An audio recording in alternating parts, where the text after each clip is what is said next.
The Russian Federation has captured 3 settlements in the Zaporizhzhia region, reported the commander-in-chief of the armed forces of Ukraine, Syrskyi. According to him, the situation has significantly worsened near Oleksandrivka and in the Huliaipole directions, where the enemy, taking advantage of its numerical superiority in manpower and equipment, advanced during intense fighting and captured 3 settlements. Therefore, our defenders had to withdraw from positions near 5 settlements in the Huliaipole direction, reported the spokesperson for the Southern Defense Forces, Valentin Vladislav Voloshin.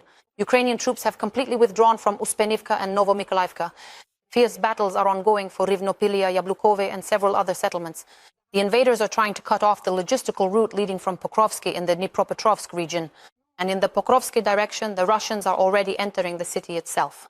Currently, according to our sources, there are more than 500 occupiers in Pokrovsk. And just in the past day, the enemy made 72 attempts to storm our military positions there. So according to preliminary estimates, our soldiers have eliminated over 100 occupiers in this direction. Fierce fighting is also ongoing on the southern Slobozhansky, Kupiansk, Kostiantynivka, Liman, northern Slobozhansky, and Kursk sections of the front. In total, there were 206 combat engagements over the past day. Mandatory evacuation has been announced from another village in Zaporizhzhia. This is Malokaterinivka, which is 18 kilometers from the regional center and only 8 kilometers from the front line. Families with children are being evacuated from the village as a priority and on a mandatory basis, according to the Kushuhum community. Over the past month, the number of FPV drone attacks there has increased tenfold. According to the police, despite the danger, about 150 people remain in the village. Law enforcement officers are urging them not to delay and to leave the area. In total, forced evacuation of children is already being carried out in 3 communities of the region. Defense forces struck an oil refinery in Russia's Orenburg region. Explosions were heard and a fire broke out at the Syrskyi oil refinery. According to the General Staff, the plant produced over 6 million tons of oil per year and supplied the Russian army. The armed forces of Ukraine managed to hit one of the primary fuel processing units. Ukrainian drones also visited the Saratov oil refinery last night. It belongs to Rosneft, one of the largest companies of the aggressor state. The enterprise has not yet recovered from a similar attack that occurred a week ago. In total, nearly 40 drones attacked Russia on Tuesday. The Belgorod, Rostov and Bryansk regions, as well as the occupied territories, were affected.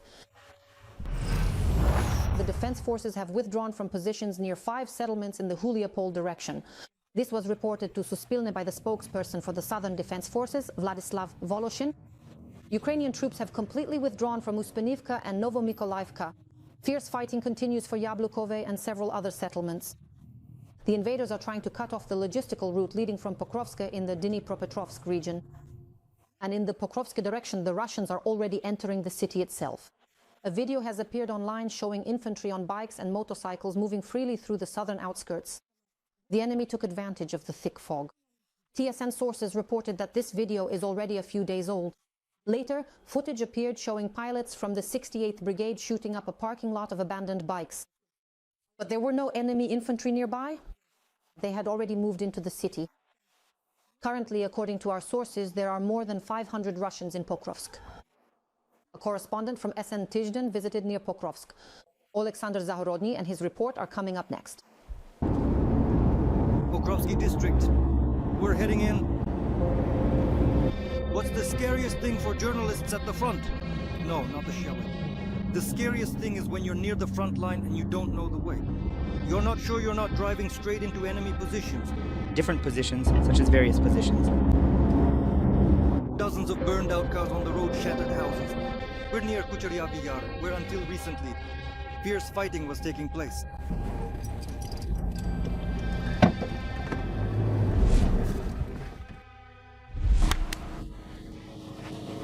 The meeting with these fighters from the renowned 25th Syecheslav Airborne Brigade is heartfelt. Now they are a medic and a producer. But until recently, they were TSN cameramen Ivan Holovak and Oleksandr Rebenchuk.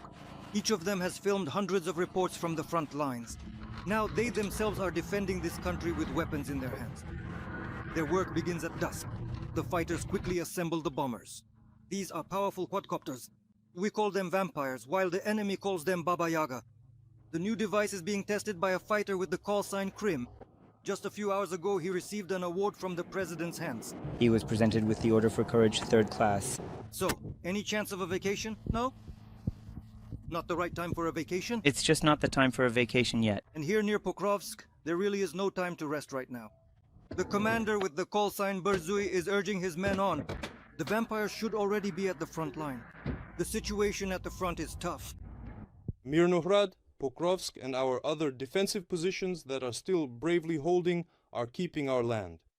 There aren't really any positions as such, but groups are infiltrating, they're moving, and they're being destroyed.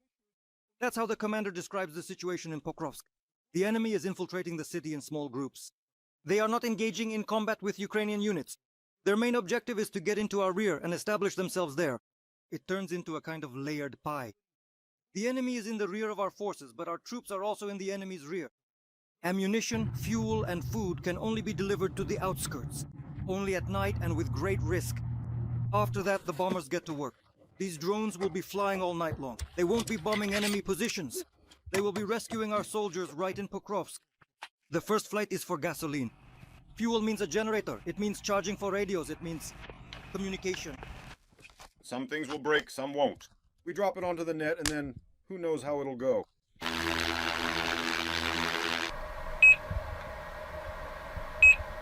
The enemy has a rough idea of where our positions are and constantly turns on jammer. And this is already Dnipropetrovsk region. The front line is dozens of kilometers away. But the Russians can reach here, and they do. They hit this strategic facility. Or to be more precise, a strategic one. There used to be a small complex here. People sold soft drinks. The local women talk about the tragedy that happened here with surprising calm. Who didn't die? A 65-year-old woman. And the owner, they said, lost an arm and a leg. 5-year-old girls too, either their leg or something else. It was all torn off as well. Nets. Continuous tunnels of nets. The Donetsk region is already wrapped in them. The roads of Dnipropetrovsk region are being covered with nets too. Dozens of teams are working in all directions near here. But even these builders don't know for sure whether the net will save them from an enemy strike. At least it stops a drone from a direct hit. At least something, some hope to survive. This team's daily quota is to cover a kilometer of road with netting. In the near future, it is expected that all of the main highways and major roads leading to the Donetsk region will look exactly like this. But the question remains, will this actually help to solve the situation, or will it simply change the way things appear on the surface? Ukrainians must return home from captivity. Secretary of the National Security and Defense Council, Rustem Umerov, arrived in Istanbul to unblock the exchange process. The official reported this on his Telegram channel. Umerov noted that he will be working in Turkey and the Middle East for the next few days. There, the Secretary of the National Security and Defense Council will hold a series of meetings. They will concern the issue of resuming exchanges.